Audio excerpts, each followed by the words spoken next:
Yan mga boss, DCTV na pala ito mga boss, i-update ko sa inyo si Rene Boy. Ito mga boss, yung Project EG hatchback mga boss. Ayan, ito nga pala yun mga boss. Ayan na si Rene Boy, tapos na siyang in-strip na yan mga boss, yung kanyang body na strip to metal na yan mga boss. Ayan, pati yung bubong yan mga boss. Ayan, tapos na ang body niyan mga boss. Nice strip na yan. At ito naman yung kabila mga boss. Ayan, tapos na ang kanyang body mga boss. Ito naman yung loob. Yan, pipintahan din yan mga boss, loob niyan. Ayan, konti na lang mga boss, patapos na rin to. Ayan, ito na ngayon, Project AG hatchback Rene Boy, strip to metal yan mga boss. Ayan, kanyang engine bay. Ayan mga boss.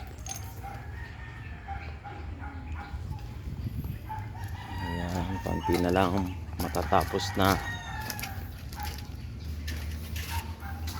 Project EG hatchback Rene Boy. Ayan, yun yung kanyang mga gamit mga boss. Tapos na may unang patong na kanyang mga bumper, mga pinto, fender niyan mga boss. Ayan, ito yung kanyang mga bumper. Ito kay Rene Boy mga boss, yan ang inuna. Huli na yung body mga boss, yung body na yun ang tinitira. Ayan, may pinta na yan. Ito fender mga boss. Ayan yung kanyang mga side mirror, sa wing. Ayan na mga boss, dito nakalagay